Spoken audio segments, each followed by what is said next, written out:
nine's going to 9, and then 9 is, that unit's going to the entire state. Gotcha.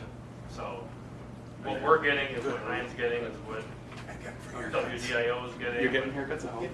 KDLA or whatever, everybody else is.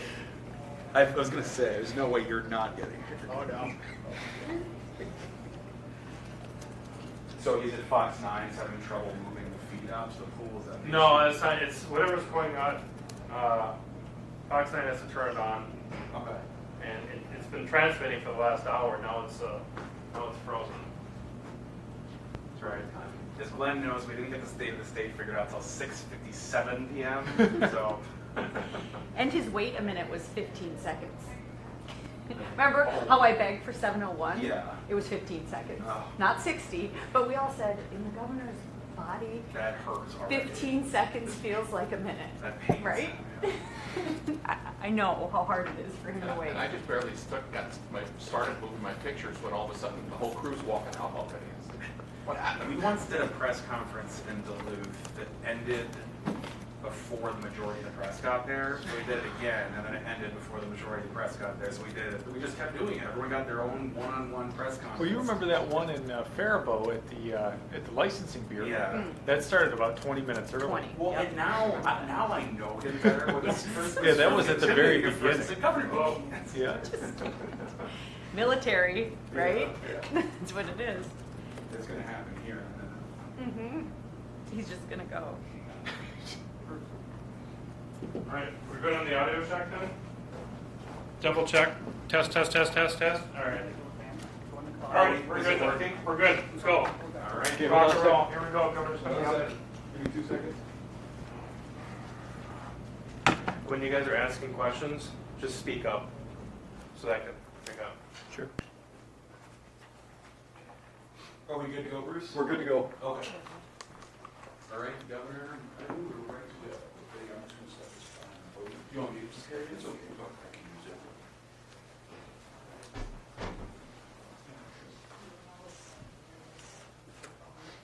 Commissioners, you can probably take one of those chairs and we'll spread the rest of you out.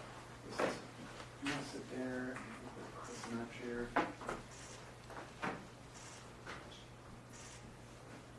Good afternoon, Minnesota. Today I'm joining you for the first time from the State Emergency Operations Center.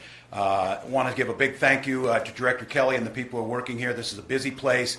This is where a lot of the points of the spear come together and things are directed on COVID-19, but on other state emergencies. As we mentioned yesterday, we've activated the Minnesota National Guard, who is on site, I believe, as we speak, in Marshall County up in Oslo for the flooding, and it is coordinated out of this building in St. Paul, so I want to thank you. To the reporters and the media that are here, thank you for the work that you've done remotely, as we've had to do this from my self-quarantine.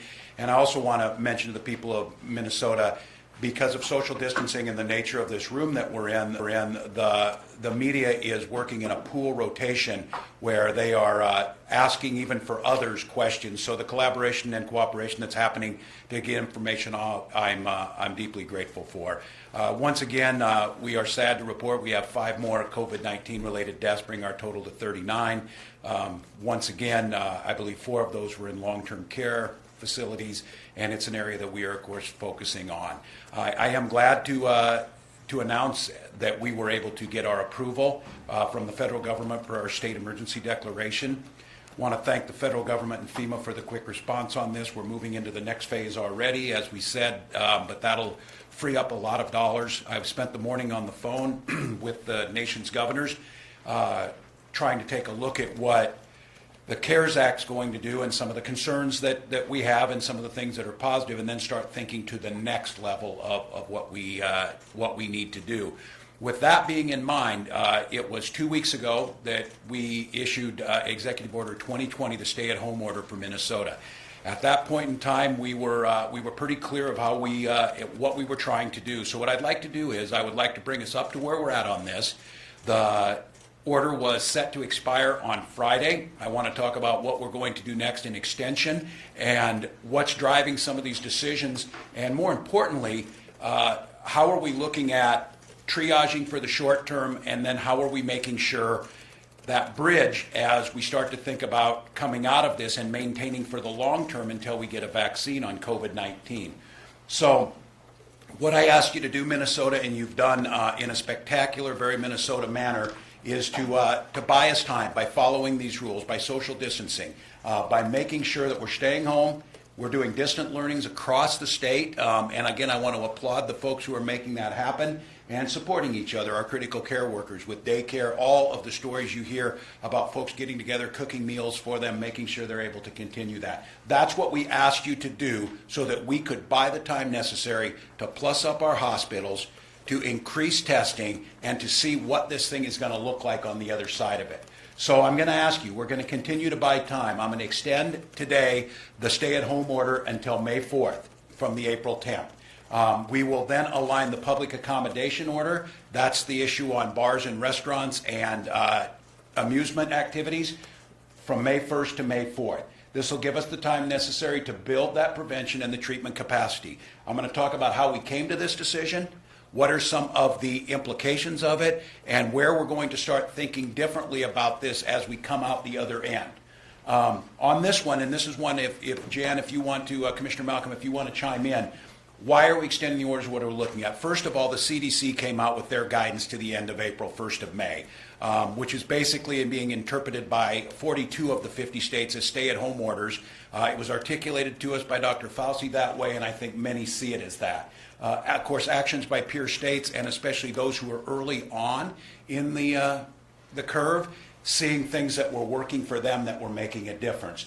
Looking at epidemiological data on learning more about this, the thing about COVID-19, just in the time since that March 25th announcement on the stay-at-home order, it's hard to imagine that it was 2 weeks ago and only 12 days into the stay-at-home order, how much more we've learned and what's come on board. Just this morning, FDA approving the serological tests on antibodies with basically the finger stick. On with the governors, the federal government is telling us they're going to be producing millions of these by the first part of May and doubling every 2 weeks.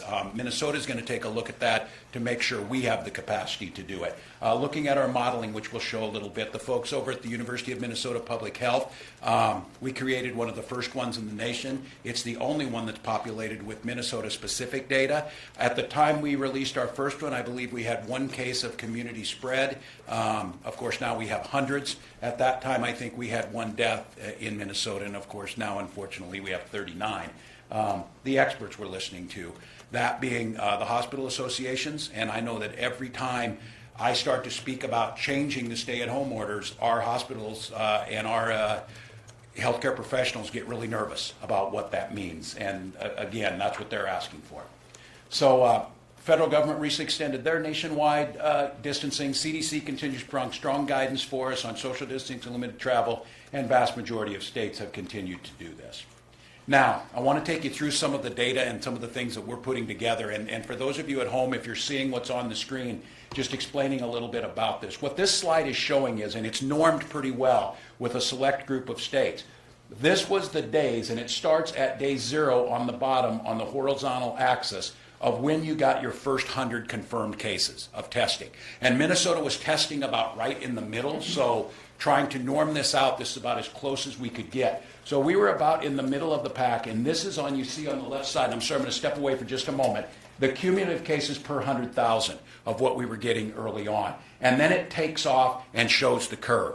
And Minnesota has remained relatively flat, and you heard Commissioner Malcolm talk about this. We were seeing early on a doubling about every 2 to 2.5 days. We've been able to get that out to about every 8 days. And what we're seeing now, and what we didn't see and no one had the data necessarily on, was what the social distancing measures were doing for this. But I want to note something. So here we are since that happened. This is modeled to 15 days out of what happened to those first 100 cases. And we went now from about 2 to 100,000 to about 17 per 100,000. And that puts us at the best in the nation. But here's what I want to caution you about. If you look towards the bottom, and I will walk over and show some of you where that's going with Louisiana, on where they started lower and where things shot through the roof. The same thing with Michigan. Michigan being lower than us when they got their first 100 cases, when they had a lower percentage of per 100,000 than we did. In 10 days, 9,000 than we did. In 10 days, 9 days, we were the same with Michigan. That they had caught up with us and they were at 2. So they had gone 4 times faster in just the 8 days. In the next 10 days from that, they have shot through the roof. And that's where you get the pressure on the hospitals. So I want to show you this point in time. Looking up here and looking at some of the states and looking at New York, Michigan, and Louisiana. Take New York, which is the longest one, I guess maybe is the easiest one to show you. New York also the same way. If you follow it down, they were the same as us 10 days before this. It took 10 days for us to remain flat and New York to go to crisis situation. So the reason I want to point this out and bring this slide up is we cannot rest easy. This thing can explode overnight if you don't take the proper precautions. And I'm not saying New York didn't take the proper precautions. The problem is that many days back, no one knew how quickly this was going to go. No one had the social distancing in place long enough. So the move to go to social distancing, the move to go early, has kept us relatively flat. So here's what we're doing on it. Every day we're learning more about this disease. The variables that we're able to populate that model with are changing daily. We updated our model and have reviewed the results of additional models across the country. By continuing the stay-at-home order, we buy more time. That's the one thing. I would mention about modeling. Modeling was never meant to be an absolute and provide a number. It was meant to show trend and direction. And every one of the models that out there shows trend and direction that if you social distance, you buy more time. If you build up your healthcare capacity, this is the absolute given. If you need a ventilator and don't get one, there's a very slim chance you're going to survive it. If you do need a ventilator and you get one, your chance of survival increases 10 times. So the issue is making sure that happens. Extending early into May pushes our projected peak into July. And those data that we're comfortable with, I'll show you with a confidence interval of where we're at to show why we're thinking that. Staying home has worked by helping slow the spread. So this one, public health experts in Minnesota, including our own Minnesota Department of Health, recommended to me and our office that we extend the stay-at-home order. Minnesota's hospital and healthcare workforce, which are working round the clock, are also asking us to extend this. And I may note when I get to the modeling, our hospitals, especially because of the robustness of it, Mayo Clinic and others, they have their own internal modeling that is not as optimistic as ours. It's a little more, the peak comes a little sooner and it rises a little more. So we're trying to bump these things off one another of what we're able to see. So here's what the time is for, and here's what I'm asking you as we look towards May 4th. Continuing to partner with hospitals, working with the private sector to buy ventilators, PPE, and supplies. Commissioner Roberts Davis is here. He's leading up a team that's making that happen, and you'll get to see the results of that. Also, I hope you're seeing we're updating that site we rolled out last week to give you an idea of where we're at. We're trying to provide equitable distant learning. We're planning to protect the most isolated, most at-risk Minnesotans. This is more of a challenge than you might think. There's civil liberties issues to come here. The idea of identifying people and how do we single them out. Most people are doing this on their own, and I'm hearing it from people. I have leukemia. I need to stay home from my job. Those are the exact type of things we're asking people to do, and it's those people we need to protect.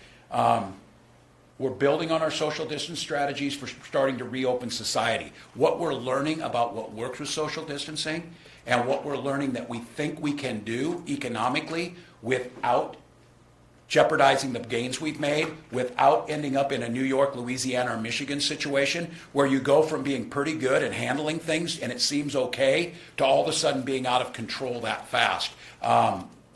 It's a bit like this. If we send 4 fire departments to a small wildfire and put it out, we can be accused, I guess, of being a little bit of overkill on it.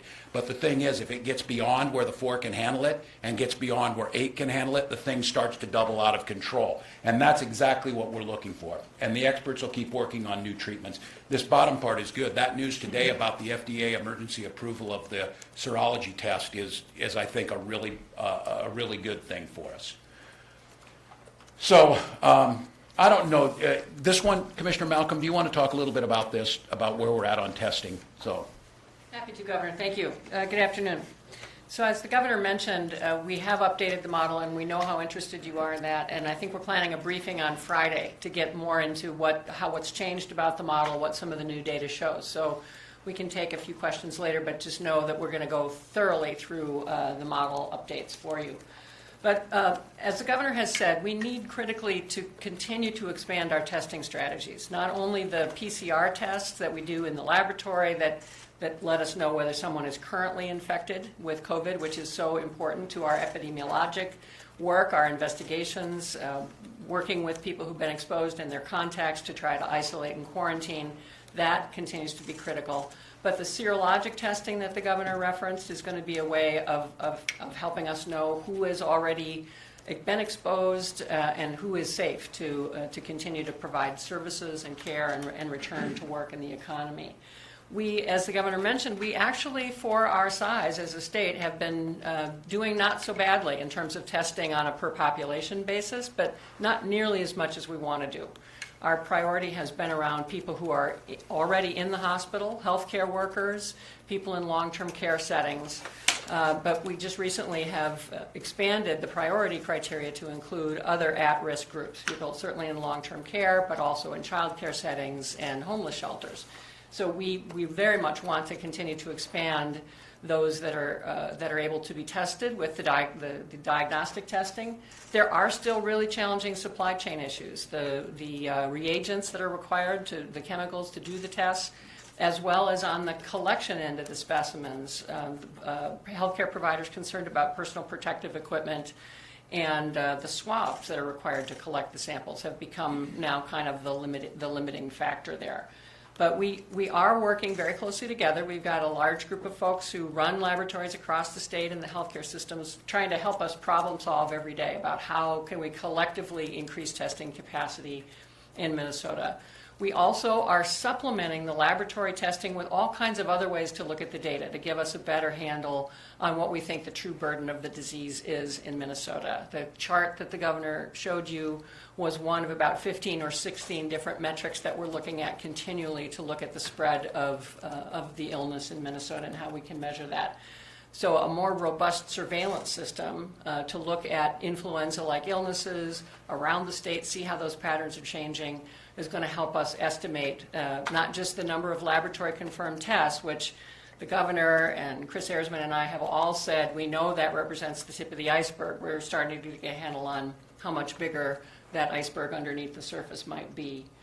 And this time really does, as the governor said, not only help us increase the healthcare capacity to treat COVID-19 and to continue to treat all the other important health issues that Minnesotans have, but it's also giving us time to build out this longer-term, sustainable, more robust testing strategy that's going to help us identify people and help clear them and get them back to work sooner.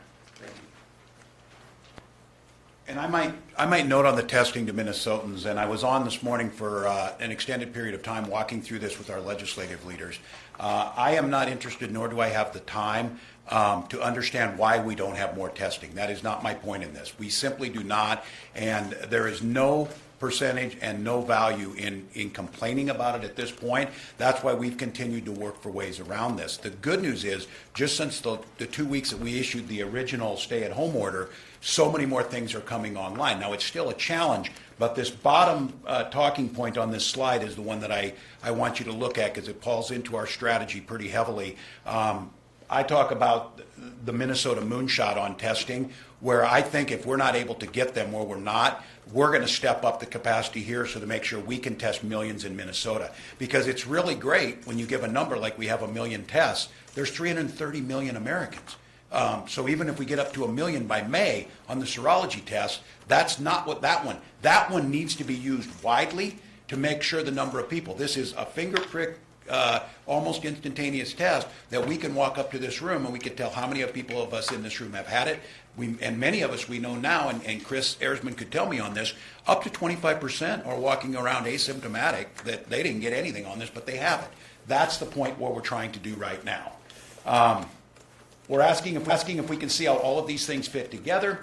We're going to extend the stay to get the surge going. How do our efforts to buy supplies meet the surge? And the following slides are going to show you what your sacrifice is doing.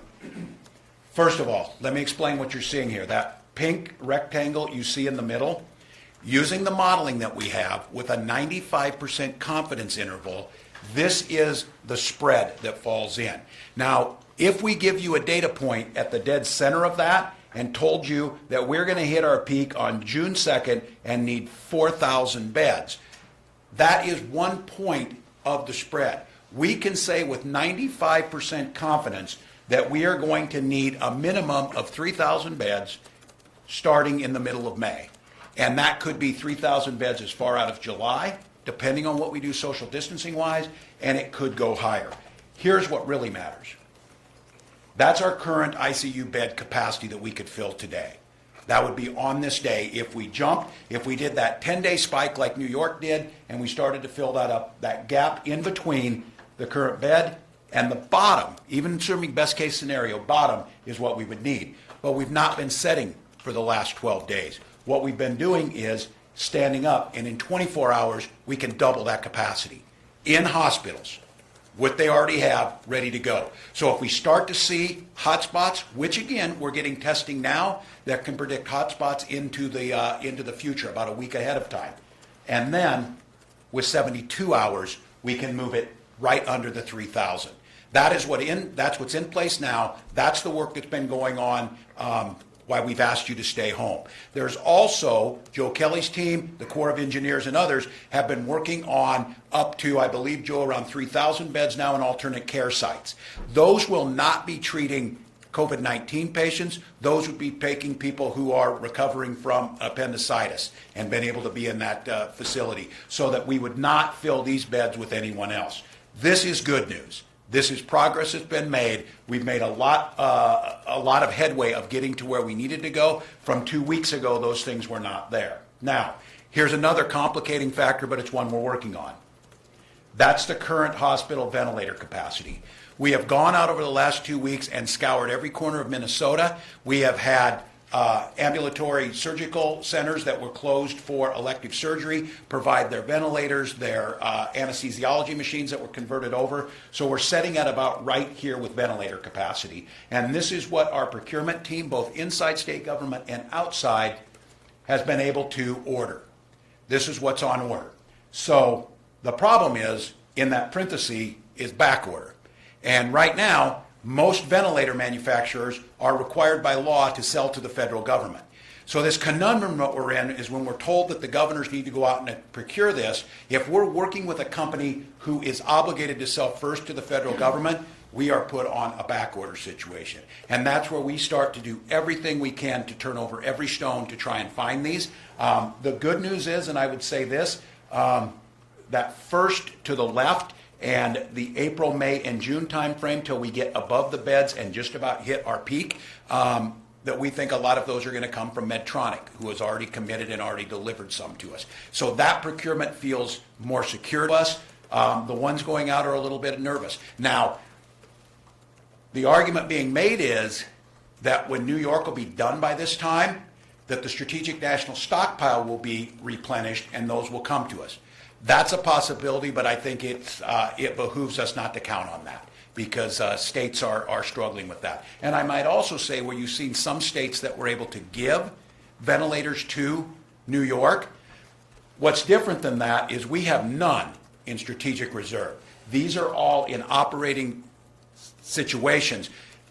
Oregon was Washington State, which is fabulous, helping out New York, but they were given ventilators from the Strategic National Supply that they did not use, so they sent those on. So I want Minnesotans to know we are more than willing to help every other state. We just don't have the capacity in reserve at this point in time, and it's reckless for us not to figure out how to get to that line. Now, here's the tough one. What you're seeing on the screen is the projected PPE availability. You keep hearing about the shortage of masks, the shortage of gowns, the shortage of face shields, the personal protective equipment that we need both for the healthcare providers and which, if we had enough of this, would be in the hands of childcare workers, would be in the hands of our delivery drivers, some of the things that wouldn't normally have to have it. The problem with it is the supply chain is strained, both here and internationally. I might tell you this, we have private sector partners who have helped with Commissioner Roberts Davis, and we had a significant number of PPE ready to move out of China before the Chinese army surrounded the facility and said they're not going anywhere. Those are the things that are happening now. When the state of Minnesota and a private sector partner ordered these things, they were being palletized and ready to move out until the Chinese army stopped it from happening. So the cone you see is, in a worst case scenario, we drop off and have a massive shortage. If we get this going with the Defense Production Act, if we get it going with some of the supplies as areas start to cool down like Italy and in Europe, by the time we hit our peak, a lot of these places may be down and the supply will come back. That being the case, we think there is a decent possibility that by the time we reach peak, we will have this. We don't today, as if you see it. All right. This is where we would be today after the 2 weeks. If we stopped and froze in time, this is what would happen. Now, obviously, if we took off the stay-at-home order and reduced down from what is basically an 80% face-to-face reduction and even went back to the 50% where we were at, you would obviously see this change. And if we took everything off and went back to normal, the peak would come rushing back at us and it would probably go up. And that's what the modeling shows. But the next slide shows you what our next 2 weeks will get us. It will get us, one, a bit of a push out. That brings us with the back-ordered ventilators pretty much to where we need to be. And with the social distancing that we're doing, and with Minnesota, at this point we have enough data to show this, we are overachieving a little bit on this and exceeding where we need on this mitigation process. We push it down with testing and the changed behaviors. Now, I say the testing because it's getting better, but it's going to be dependent on how quickly we ramp this up. If we're able to do that, we can, in a pretty, like I said, a 95% confidence level, the bottom part of this falls into us having the beds, us having the ventilators, and having the PPE necessary to treat people in a scenario if it gets to this. Now, many things change. If we're seeing when the data goes in, one of the things we're seeing is, from the first model to the second model, the transmissibility of it increased, meaning we went from an R naught of 2.4, meaning one person infected 2.4. We're seeing it's actually one person infecting 4. But what also changed is the severity of the hospitalizations and the length of stay. Those things together, when put into the complexity of the model, change where this is at. So if we don't, we go up a little more and we move back. That's assuming we keep it the same, but we're not going to. We're going to push it, and we'll get the capacity to be able to push it down. Now, challenges remain. I want to be very clear. I think there are reasons, Minnesota, and I fall into that optimist category on many things, and I think most Minnesotans do. But I also think there needs to be a realist in this. There are challenges. The supply issue is not going away. On with governors today, and I just want to be clear. You heard that we received 15 of the kits. We have not yet, as far as I know, received the Abbott kits. Several states have got them, but I was listening to Governor Kate Brown from Oregon today. They got the kits, but the supplies in it are enough to only do 100 tests. And if you want to reorder the supplies to make the Abbott rapid test work, you're forbidden from ordering those by the federal government because they're taking those reagents. So we're going to have 15 kits that would be really helpful, but we're not going to be able to replenish the reagents to make them work because the federal government is taking those reagents at this point. It goes back to that strategy that I want Minnesota to create our own testing regimen. I want us to build up that moonshot in Minnesota and not count on that supply chain. Our intention is to save every single life we can. That is how we've started this, and that has been our frame. The order impacts, again, Minnesotans' ability to earn a living. You'll hear more a little later from Commissioner Grove for just a few minutes about unemployment insurance. He's got some good news is the $600 add-on from the federal government in the CARES Act has been processed, and I think we're one of the first 2 or 3 states that have got payments out the door on that. So that means people will receive their Minnesota benefits that tend to be very relatively generous compared to other states, and then $600 on top of that. So we have a breakdown of this, and the commissioner can talk to you about that. In some cases, people are going to replace their entire income that they by being off. And I know when we talk about the economic implications of this, I certainly recognize we don't want to disincentivize people or incentivize people from not working.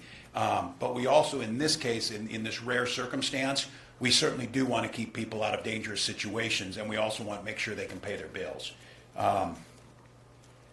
So that's where this goes, 13-week extensions, and you'll hear a little more from the commissioner on that. He'll talk SBA loans, he'll talk Minnesota small business loans. And before I come to a final slide and we do just a quick brief and then take a lot of questions from all of you, I want to mention in this that as we redid the executive order, one of the things you're going to find in the executive order is me asking my commissioners who are working with the health department and with businesses to develop short-term plans to help more businesses reopen. We're going to try and ask them in the very short term to create protocols based on social distancing and best practices that doesn't change the progress we've made, doesn't put people at risk to exposure, but allows us to reopen some of the industries that were not considered essential the first time. I just want to be very clear about this. I don't believe any other state has tried. I just want to be very clear about this. I don't believe any other state has tried to do this at this point.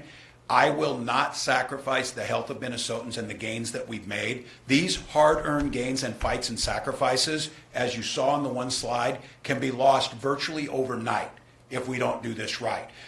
The thing that has got us in a better position is a lot of people, yes, because there was an executive order, but you're following it, you're doing it, you're trying to social distance. And so none of that is going to change, but we think because of Minnesota's behavior and because of some of the variables unique to our state, that there is the potential for us, and I'm asking our team to find that as quickly as possible. This will not be turning on a light switch. This will be a complex way of restarting the economy where you're going to have to go in a proper order. Because the one thing that I am most worried about is signaling to anyone, to the healthcare industry or to Minnesotans, that we're out of the woods and we can relax what we're doing. That's not what this says. What this says is, with data that we've gathered over basically the month that we've been doing this and the 2 weeks of stay at home, we've learned a lot. And we think the potential is there to be much more exact, much more scalpel-like in going in and trying to make things work and giving people the opportunity to prove, like we have already, that Minnesotans can get this right. So this is written into the executive order. There are some other changes that are in there allowing businesses to go back and manage their inventory. Some of the things is where agricultural rules around landscapers, letting people at this point in time mow their golf courses with social distancing, some of those types of things. But this bottom part is about, the message today is stay home, continue this. We bought the time we needed. We're getting close to doing and accomplishing what we needed. Capacity of hospitals, capacity of ventilators, capacity of PPE, and keeping our first responders safe and their families taken care of. But again, I would caution you, if you looked at the slide, it could all go sideways very quickly if we don't continue. So these sacrifices are working. I said it the other night, the only vaccine we have is social distancing right now of what you're doing. We're proving that it works. And again, at this point in time, we have flattened the curve more than any other state.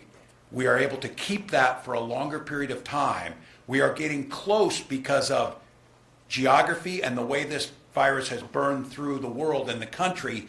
We bought some extra time that it is still entirely possible, and I think with the work I'm asking you to do, is for us to avoid the overflowing of the hospitals, thus putting our neighbors at risk. And the quicker we do that, with the work that's being done on testing and some of the therapeutics, the quicker that we're ready once we try and resume normal life, thinking about the next time this comes. More than likely in the fall, how are we going to be able to test who's immune to it? How are we going to keep those most vulnerable isolated? How are we going to make sure we continue to restock our state strategic reserves? So with that, I think what I'm going to do is Commissioner Malcolm, if you want in just a minute or two of the specifics for today, we'll go to Director Kelly. This will take us just a couple minutes, and then we'll go to questions. Thank you, Governor. Well, just to reinforce the Governor's important message, we have made some progress. It's important that we sustain it. But we do know that the peak is still going to come. We know there's a lot of disease in our state that has yet to show up in our case counts, and unfortunately in the rates of death in Minnesota. But we are starting. We have started from a good position, and we need to keep up the good work. Globally, as of this morning, we were fast approaching 1.5 million cases across the world and 83,000 deaths. The United States was reporting just almost exactly 400,000 confirmed cases this morning, over 140,000 in the state of New York, 77,000 in New York City alone. The U.S. is now reporting almost 13,000 deaths, over 4,000 in New York City alone. Here in Minnesota, today we have 1,154 confirmed cases, so up 85 from yesterday. We confirmed 5 more deaths, as the governor has said, for a new total of 39. 4 of those were elderly persons who had been residents of long-term care. The 5th was a resident in the urban area in their 50s with underlying health conditions not associated with long-term care.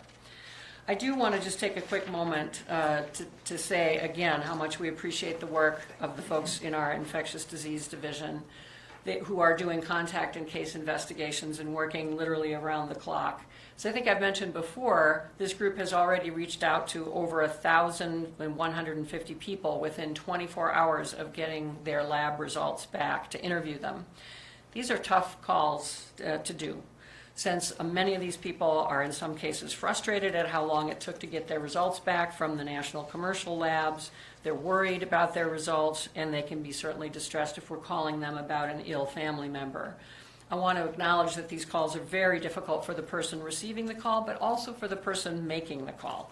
It takes its toll, and these folks are doing this 7 days a week, 16 hours a day, so I want to thank our health department employees for doing this vital work to help contain the spread of the disease. I want to talk just a moment about COVID-19 in rural Minnesota. Yesterday we talked about COVID-19 and its impacts on diverse populations experiencing health disparities, and those are real, and we need to keep our eye on doing everything we can specifically with the communities that we know are going to face a higher burden of this illness because of their existing health disparities with respect to many, many kinds of chronic diseases. But today I want to mention another group of Minnesotans who are at higher risk, and that is Minnesotans living in rural areas of the state. We've seen some metrics suggesting that people in some of the rural areas of the state may be following the social distancing guidance with a little less rigor, perhaps lulled into a sense of security, a false sense of security, I would say, by the fact that most of the cases so far are in the Twin Cities and other urban areas. However, our past data on Minnesota's population health statistics show that rural Minnesotans are, on average, older and also have more underlying health conditions than the state population as a whole, which means they too are at higher risk for severe COVID-19 related illness. That fact, combined with the smaller number of hospital beds and other health resources in rural Minnesota, means we really need people in all corners of the state, rural and urban, to be taking this risk seriously, and we need all Minnesotans in all counties to please follow the health and social distancing and stay-at-home guidance. Thank you. Director Kelly. Thank you, Commissioner, and good afternoon, everybody. As a member of the team that's working to help make sure that our state is as ready as we can be when our COVID-19 peak hits, I thank all Minnesotans for continuing to do the right things under the stay-at-home order and the other social distancing guidelines that are out there, because that gives us more time. And as the governor said, that's more time to get ready. And Governor Walz talked about how important, how critical that is for our hospitals. But it's also very important to the work that we're doing next door in the State Emergency Operations Center. We're going to make the best use of that time that Minnesotans are buying for us to finish up the planning that we've done on these alternate care sites and prepare some of those for use, just in case our hospitals do need to free up some space to take care of the most critically ill patients. We'll use that time to accumulate as much PPE, supplies, and medical equipment as we can get our hands on. To support our healthcare workers, but also our long-term caregivers and our first responders. You're giving us time to put a medical sheltering plan together. And that's going to help people that we either know are infected or we think might be with the coronavirus, a safe place to go in case they're homeless or their living arrangements don't allow them to have the right social distance from the other members of their household. So thanks for giving Minnesota that extra time to get ready. As the governor mentioned, we're also grateful to the federal government for very quickly approving his request for a major disaster declaration, which will provide more FEMA assistance to Minnesota as we proceed. And as a former soldier, I'm profoundly grateful to the men and women of the Minnesota National Guard who, in the midst of all of this and whatever else they had going on in their lives, put the needs of other people ahead of their own and reported for duty in Oslo today to help that town fight another Red River flood. So thank you for the time. To tell you, I'm glad and proud to be a Minnesotan today because I really think we're rising to meet the challenges that the governor has articulated. So with that, I'm going to be followed by Commissioner Steve Grove with the Department of Employment and Economic Development. Commissioner. Well, thank you, Director Kelly. Good afternoon, everybody. As the governor said before, we have some good news to share in the realm of unemployment insurance, which of course is the primary backstop we're using to help Minnesota workers get through this time.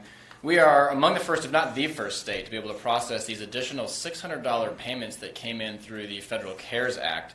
That's thanks to our team working throughout last weekend to build that, the financials and the technology into our system so it would be ready. And as soon as the Department of Labor turned on that ability last night, we were able to process almost 200,000 applications for that additional $600 for a total of about $115 million. This is so important for workers who need that money to get by during this time. And as the governor said a moment ago, it's actually, when you take the amount of money that Minnesotans are getting through our typical program, add that $600 on top of it, many Minnesota workers are actually making more on unemployment insurance during this time than they would in their day-to-day work. It's an odd incentive structure to be in place, and of course, there's some challenges that come with it, but at a time when we're asking Minnesotans to stay home, we're grateful for that federal money, and of course are going to get every penny of it to the Minnesotans who deserve it. If you have applied for that money, you don't have to do anything additional. If you're in the system, we will proactively reach out to you with that additional $600 as fast as we possibly can, and it backdates to March 29th. That's when this began, and so please be patient, but we expect checks to hit into bank accounts as early as later this week. You may not see it inside of your actual platform on uimn.org, but it will end up in your bank account, and we're grateful for that. Numbers continue to rise, of course, for unemployment insurance. We're at 367,194 total new applications since March 16th. That's a rise of additional 12,925 yesterday. For those of you watching the numbers, we are trailing off a little bit. Still lots of applications coming in, but not at the same rate that they did last week. We're about 5,000 applications down compared to last Tuesday, for example. So since last Friday, essentially, that trend line has been beginning to decrease significantly. And with that, we've been able to open up our call lines more often, so people are able to call in. We, again, do recommend that you go to uimn.org to take care of all of your questions and to apply. But if you need to talk to somebody, you can give us a call. We're taking about 6,000 calls a day. Wait time's around 62 minutes, which isn't great, but certainly is better than it could have been given the staffing increases that we've made over time to ensure that we're working hard for Minnesotans. Governor mentioned business assistance. He's directed us to look at ways that we can begin to get non-critical sectors back to work when the time is right, of course. We'll only do that under the proper social distancing guidelines. And, in the meantime, we want to make sure that all small businesses are aware of the programs that we have lined up to help in the interim. The SBA.gov website has a lot of great programs there. Every business should take a look, and one of the most important ones is a quick $10,000 grant that you can get from the federal government within about 2 days if you apply. We suggest every small business do that. And of course, there's a Paycheck Protection Program which pays up to $10 million in wages over time to protect the jobs and wages of workers during this difficult period of time for Minnesota businesses. Our small business assistance programs in the state have begun to churn out lots more money. We're up to $2 million of state dollars that have ended up in the market as well. That money comes even faster. We've done about 60 total loans, and those continue to rise every day. And the team can get those out in about 36 hours once they're applied for. So, again, we're doing everything we can to get Minnesotans money fast, to help quickly during a difficult time. And, given the extension of this stay-at-home order, we know it's all the more important to help small businesses, help unemployed workers, and that's what the governor has directed us to do, and that our team at DEED is working hard on every day. With that, I'll turn it back to the governor. Thank you, commissioners and directors. This is the first time I have been in the presence of them for about 16 days. We talk often, every day, but to be in visual shot of these folks is really gratifying. I know how much work they're doing. Please, let's open it up for questions now. I'm sorry we took a little extra time, but I wanted to go through the decision-making of the news today is the extension of the stay-at-home order till May 4th, the bars and restaurants till May 4th, schooling till that point, with some changes to this and an expectation as more capacity to test comes online and more ability to social distance at workplaces that can start up again. We want to see that happen. Governor, can you please clarify any changes to the existing order? You mentioned that maintenance folks could come out to golf courses. Any other changes for landscaping, golf courses? Yep, the landscaping was in there, and I don't want to speak out of order on this. We call it essential for their businesses. A lot of folks just need to, owners of these businesses need to get in there, manage their perishables, manage their inventories, some of those things. So there are some specifics in there like that, but we did not get to the point, I think, what the big change to the executive order, well, first and foremost, keep people home, keep it at the 80%, but creating the commissioners and that expectation that team will start crafting the protocols of how we start adding more exemptions as we go forward. They're not written in right now. You expect to continue to add more exemptions Absolutely. in the coming weeks, even during this? Yes, and that's the biggest change and the difference on it. But what I want to be very clear about is I've told people, if it were safe and we could protect people, we would of course start every business tomorrow. We're not certain that's the case, but we do think that there are many out there, mowing of the golf courses being one of those, that fit social distancing, that makes sense, can get things going. What we want to see is with the health department, with DEED, with labor and industry, and with businesses all together start to look at this. And we looked all over. We look at these stay-at-home orders across the country, and they don't all quite look the same. There isn't thinking towards that. Now, I want to be very clear before people say all the work we did, all the flattening, all the putting us in one of the best positions and the buildup, you're going to jeopardize that. No, we're not going to jeopardize it. If we don't believe some business can go back because it poses the potential for spread, we won't do that. But what's different with this order is there's a mechanism in there to make that happen much more, I would say, orderly, strategically, and geared towards an end. And all landscaping allowed? I don't want to speak out of order on that.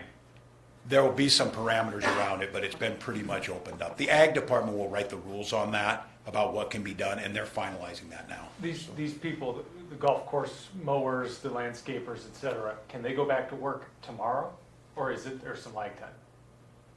I don't want to speak out of order. I think when I sign it, the way it goes, and Yeah, I'll follow up. will you follow up to make sure on that? I think it's our intention that it goes into effect right away. Okay, Yeah. and with these, you said in the presentation that your commissioners are going to start working with businesses in other industries. Correct. To see if they can put protocols in place to potentially go back to work. That's right. How quickly, because there's a lot of small businesses emailing us every single day. Yeah. When are we going to be able to go back to work? When do you anticipate that that's all going to play? That's going to start right now. That goes with the order. They've already been planning during these 2 weeks as I asked them, is there potential? We hear those same things, of people asking, and I want to get them back to work as quickly as possible. And I know there's a lot of folks saying, oh, for goodness sakes, there's 2 of us that work here. There are exceptions to all the rules, but I think what I want to highlight is our stay-at-home order has been successful in pressing down the virus. Now I want it to be able to press down the virus, buy us more time, and get as many people back to work as we possibly can. We think that could be fairly significant, but again, I will not do anything to risk it, but they're working on this right now. They're building the protocols. It may be an understanding and an agreement with the manufacturer. Maybe they make solar panels, and there's no worker within 20 feet of each other in a large warehouse. They don't touch anything. And Theo, to answer your first question, they can go back tomorrow morning. It goes into effect tonight at 11:59. 11:59. Governor, you've mentioned an R naught of 4, which almost seems contradictory to a successful stay-at-home strategy. We shouldn't be seeing that much spread. If you were the commissioner, can someone explain why that is so high Yeah. and what unique factors in Minnesota might be contributing to that? That the I think R. it's national. Yes. It's Minnesota might be contributing to that. That the I think R. it's national. Yes, It's national. correct, Governor. The R naught, just as we've learned more about the disease and the transmissibility and the role that asymptomatic people are playing in the disease. So that higher R naught is not just about Minnesota. national data. So Any sense of why nationally, though, it's higher than what it had been seen internationally? Are we doing something wrong? Well, questions about whether the original calculation was right. It might have been understated for lots of reasons, as we've just had more experience globally, and as we've understood more about the degree of asymptomatic transmission, that's really what's pushed up that number.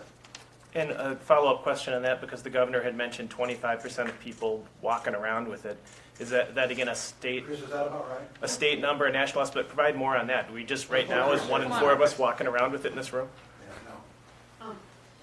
Yeah, so Chris Erzman, Director of Infectious Disease. So just to clarify that a little bit more, the R naught was based on the experience in China and other places, but as the governor and the commissioner have said, there's been more data on asymptomatic transmission with some of the cruise ships. They were doing multiple rounds of testing, found that people were asymptomatic, and then many of them went on to be pre-symptomatic and develop symptoms, but about 17.9% continue to remain asymptomatic, so right around that 20% mark.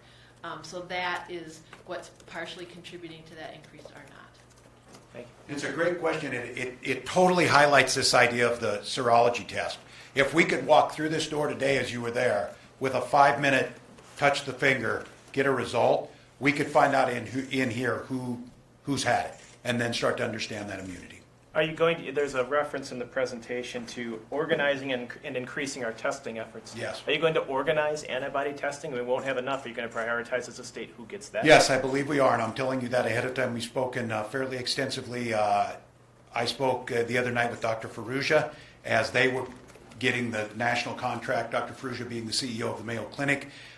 There's others that have the possibility. He put it out not from a Mayo Clinic perspective, but from an epidemiology perspective, that the belief here is that this could be a key factor in restarting things and getting things back up. The White House today is briefing everyone that they're going to do this. We just got told on the governor's call that they're anticipating having 1 million of these. The FDA approved it, I believe, this morning for this test. That they want to have 1 million of them by May and then double it to 2 million by June. We don't think that's fast enough, and we don't think that's enough of them. I'm not complaining about that. What I'm thinking is, if we have that technology right here, and if the state, and I'll talk to legislators, I'll talk to the folks who can do this, if the state stands up our own and we become in partnership with someone, the ability to run these out. And if it proves that that's right, I want to be very careful of, there's still some work to be done on this. It's still very early on. There's no guarantee that this is the panacea, although it looks really good. And the answer to your question is, if it's showing that we can test quickly and rapidly with accuracy of who has antibodies, and if the state can invest in that to test as broadly as possible, we will stand that up. And I think that's our goal at this time.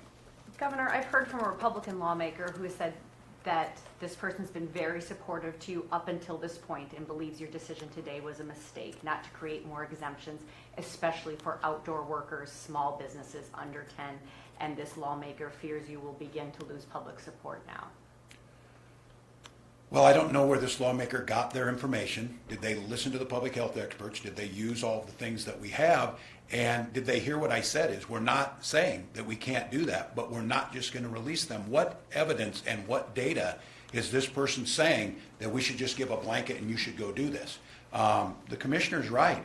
We know by county who's adhering to these things pretty well, and we're seeing some that aren't doing it as well as others. And so I would simply say that the data and the 42 states that are following this general direction, where we diverge from them is we think we've got the capacity, because of our testing capacity and because of our social distancing is working the way it is, that we have the capacity to smartly bring people back in without jeopardizing this. So no, I disagree with that. That maybe as a lawmaker who would have agreed with Governor DeSantis to keep the beaches open. I fully disagree with that. So I don't believe that's the case. I think Minnesotans understand what it's going to take to do this. They understand what the data shows, and they see the trend line that's going. Governor and Commissioner, about the modeling, which you said you would take some questions about today. I'm curious, because you had mentioned the stark number of 74,000 Minnesotans could die if the state did nothing a couple of weeks ago. I'm wondering, with the social distancing that's in place now, what are the projections on the deaths now, And when is that peak? Yeah, and I would note on this that all of the modeling, keep in mind when the president finally decided that we were going to go all out on this, the numbers they used that day was 2.2 million for the United States. They revised to about 100 to 200,000. And I think the thing, and I want to be clear, is that there was just a lack of data early on. And I have to tell you, there was a large discussion in our office about this, because that number shocked me. And I went through this, I said, well, we're not going to not do anything. We're going to do a lot. We're going to reduce this. But one of the questions come is, imagine if we had that data, didn't put it out there, worst case scenario happens. Imagine the questions you're asking me as governor. You knew this could kill this many people, and you didn't move forward on that. We thought and had that discussion and thought to put it forward. I'll have Jan go what we're seeing now, and it's significantly different if we continue to do what we're doing. So again, I would just mention, as the governor said, the model version 2.0 is more precise. It has newer data. So even under the second run of the model, if you will, version 2, that original hypothetical starting point, if we had done nothing, so sort of the comparison case, the numbers in the new model came down from 74 to 50. But that's within a very wide range. So that would be like somewhere between 34 on the low end and 68 on the high end. The governor spoke of the 95% confidence interval, that the range is that wide. So that was in, again, the hypothetical scenario of if things had just gone unmitigated.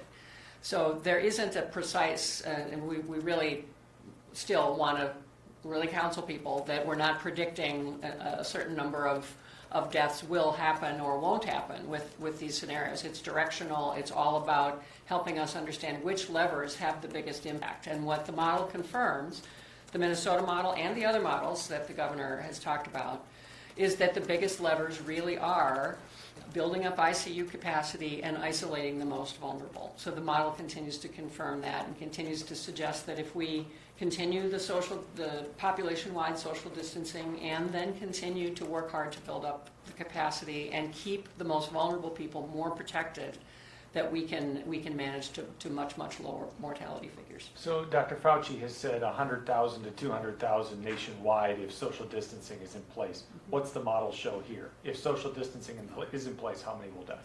The lowest of the ranges is around 6. I think the kind of the middle of the range that various of these scenarios suggest is in the 20 range. But some of the variations are 6 to 9 to higher. As the governor indicated, some models interestingly show a lot lower deaths, but a lot faster peak. And we keep hearing about the Washington model and why is that so much lower in terms of deaths. We're trying to understand that too.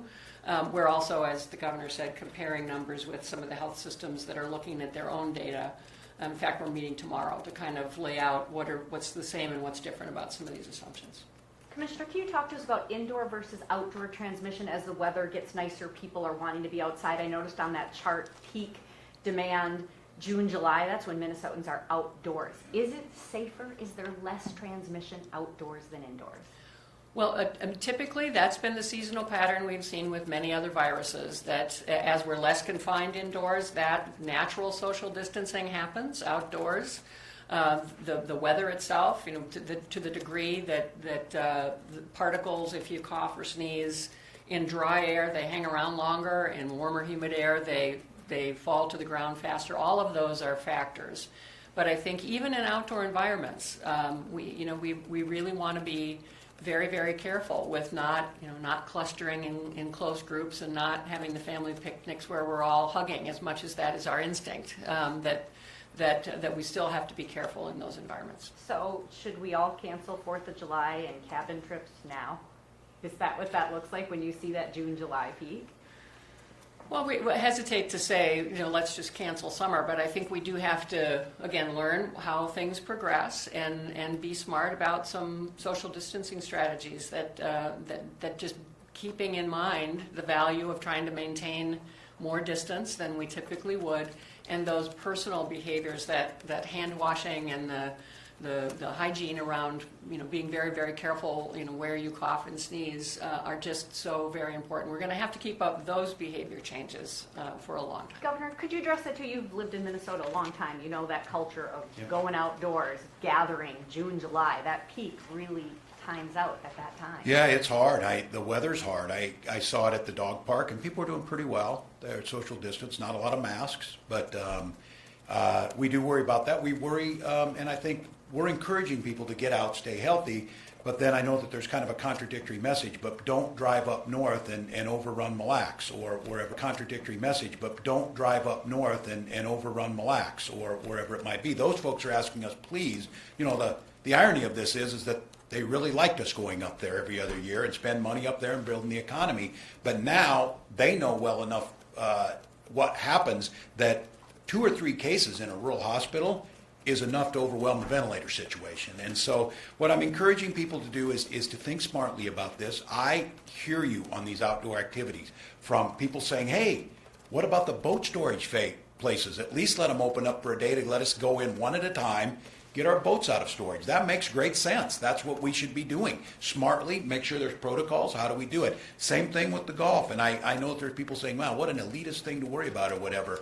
Well, if it's their activity, there's an economic activity associated with it, and there's also a mental health associated with it. We're trying to look across the whole spectrum. So it's not going to be a typical summer, but I'm envisioning if we get this right, where we're not driving people all over, we're being somewhat courteous to one another. I can picture Minnetonka being overrun with people who would have normally, some gone up north, all on one small lake. We're certainly not going to have the party barges, coming together, but we're going to have to think about it, and we're going to have to work together. And I just keep reminding Minnesotans, this hasn't been done before. So we're learning, listening, and being smart about it. And this either or, I'll go back to Mary's question, this either or that all of a sudden today something magical will happen. Look at that divergence line of New York, Michigan, and Louisiana if we don't think about how we do that. But I'm being very cognizant about hearing people when they're asking and saying this activity should work. And so please keep working with us on this. I've listened to DNR on what they can say works. We're allowing people to pay, by Dropbox and not put them in contact, but it still gets crowded out there. Can I ask about PPE? I mean, if the Chinese army is now surrounding a stockpile that we were counting on, does that mean some of our delivery, the things we're expecting that are listed as needed for delivery, are no longer coming to us? And should we be more pessimistic then on our PPE? Are we going to go on that downward slide you showed rather than the upward slide?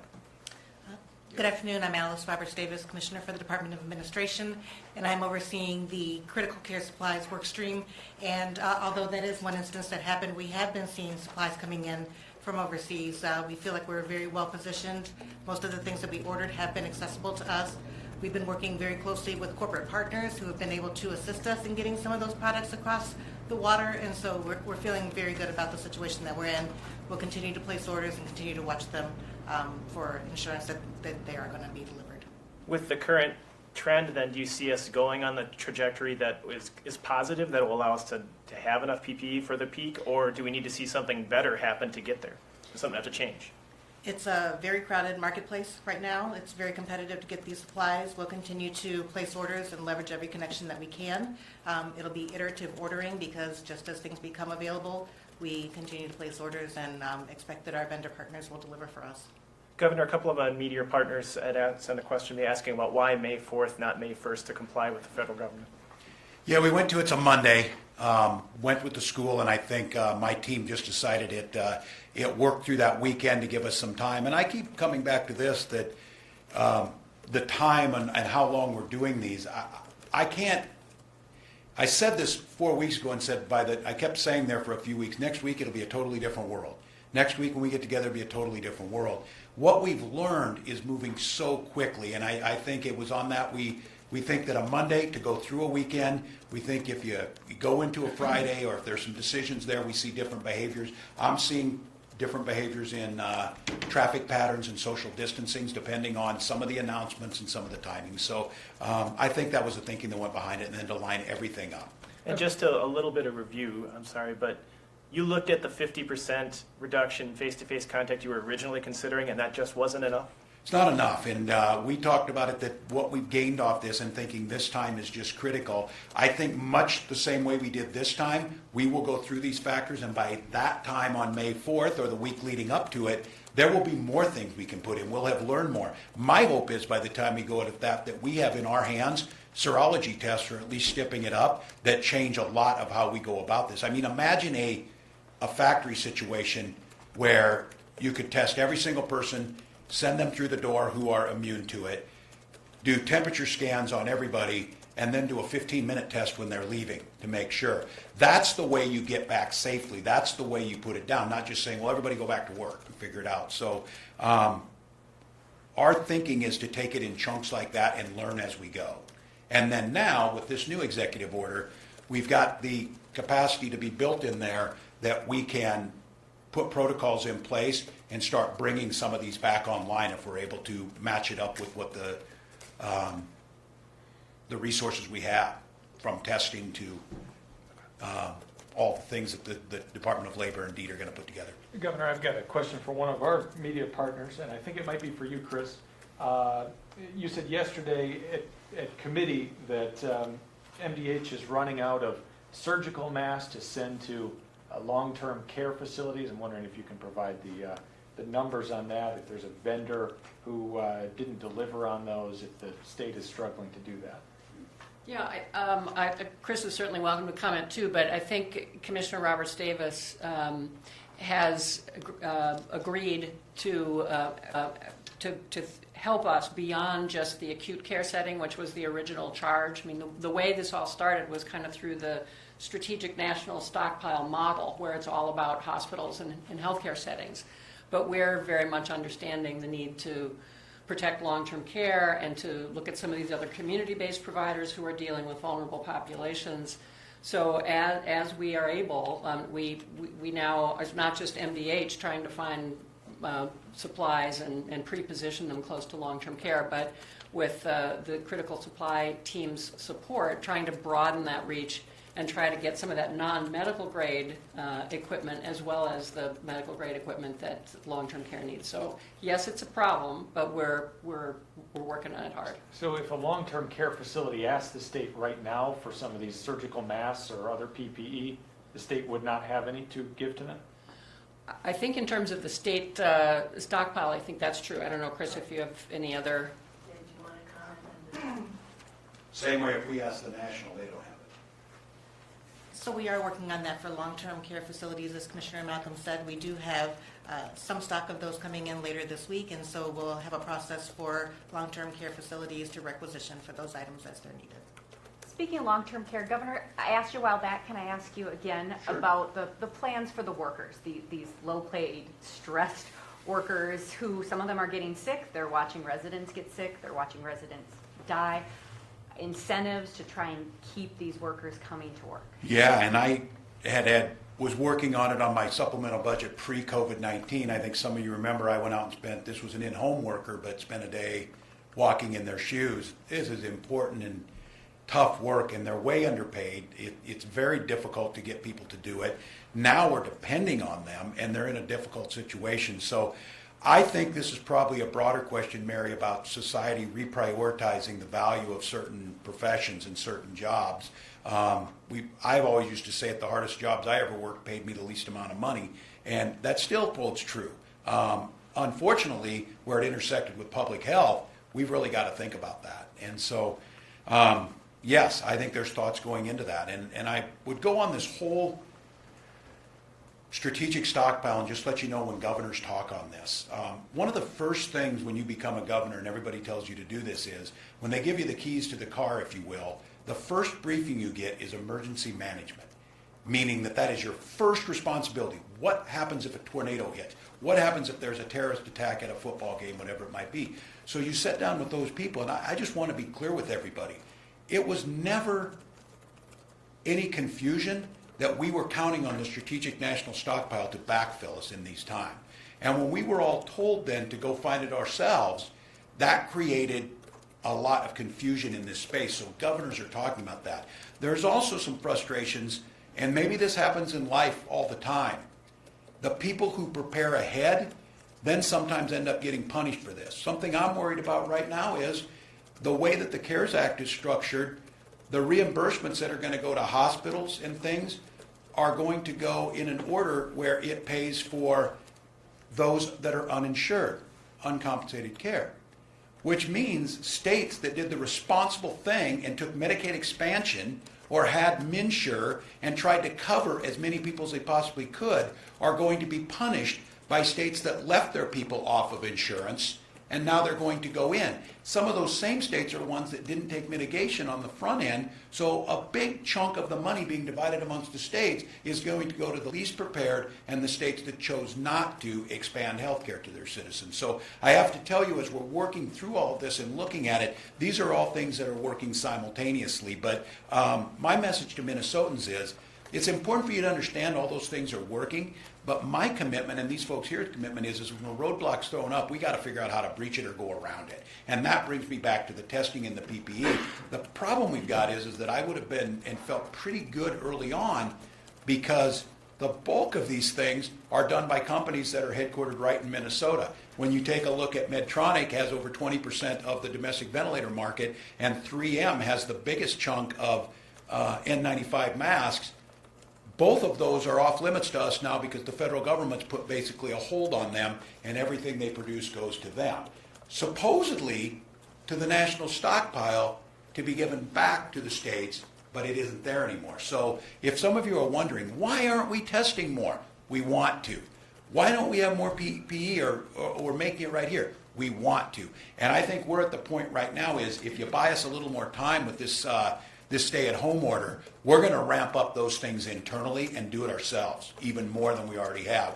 And then I would send out as a closing to the number of companies and individuals who have stepped up. Not only have they had their livelihood shut down, they pivoted and started making these things. And it can be from the largest companies that are doing this, like Frost River and some of them in Duluth, and it can be a story, I think Fox 9 ran this on Nadira Mohammed, a student at the University of Minnesota. Her pharmacy professor asked the students, hey, if you got a lead on masks. She went home to her mom, Somali refugee, came here in 1993, wanted to do something back. Her mom is a seamstress, so now she's cranking out masks for people. Those stories are happening every day. It's working. What I asked Minnesota today is for a little patience, to continue doing what you're doing exactly right, to see the trends moving in the right direction, to know that we are not making you force the choice between your livelihood and health. We are now in a position with this executive order going into effect that will give us a structure to start moving as many people safely back into the workforce and then to be testing people to see who's immune. There's a way out of this, but I'm going to channel my inner Commissioner Malcolm. Do not get complacent. Do not give up all the hard-earned gains that you made. Do not allow ourselves to believe that this is over because we're seeing a point-in-time positive set of data, because there are too many examples in real time within the last couple of weeks of other places thinking they were there, and it very quickly turned bad. So I'm glad to be back with all of you. I want to close with that thank you of making this work as pool reporters in a way that is showing great collaboration and continuing to get out really good information and the inspiring stories. I know all of you are out really good information and the inspiring stories I know all of you are kind of running are really helpful for all of us. So thank you, and we'll be back with you again. One last question. Sure. I'm getting questions. Since you mentioned students, university students, public school students, do you anticipate them being back May 4th? Should they start getting ready to go back to school? Here's what I'm trying to be as honest as possible. I think it's unlikely, but I think I wouldn't close the door 100%. But if you were planning on this, I think it's unlikely at this point in time. I don't think for that final month or whatever that the value that you gain out of that with the risk that it's taken. But again, I think I'm not of the belief that we're going to have a vaccine anytime soon, but I do think we're going to have tools like the serology test, like potentially therapeutics that could change this, and the changing nature of this. The R-naught's not the only thing that changed. The length of stay in the hospitals and the severity changed a little bit as we put it into that model. Both of those, again, at this point in time, seem to be really positive. So we'll be back with you at this location, Teddy? Yes, likely back to a press call tomorrow, but we will be doing press conferences as well going forward, and those will take place here at the State if we Emergency have new Operations information. Center. So Yep. thank you, Minnesota. Stay home and stay healthy. Thank you. Thanks, Commissioners. Thanks, everyone. Governor, you're going to kind of come back this way. All right. Thanks, Walz. Good to see you all again. There you go. What we wouldn't give for a soccer game, Mary. Oh, you're telling me. All right. Thank you all. Thanks. Are we, That was a classic. What we wouldn't give for a soccer game, right? So the presentation went longer than I had anticipated, but besides that, I thought it went pretty well. You guys seem to get in a decent number of questions. I'm Yeah. guessing, did you see this? Did you get all? I got most of mine, and I left a couple of others on the table. Today? And Yeah, that's so yeah. fun. Yeah. Hey, Teddy, Yeah. you give me Well, I'll get one in from the crowd at home. Yeah, yeah. pink and then the other one. I hate to do like step on his closing line, but I'm like, I actually don't know if schools are. What the hell? We'll get one more. Robert. What's the envelope? And thanks for asking. 'cause Yeah.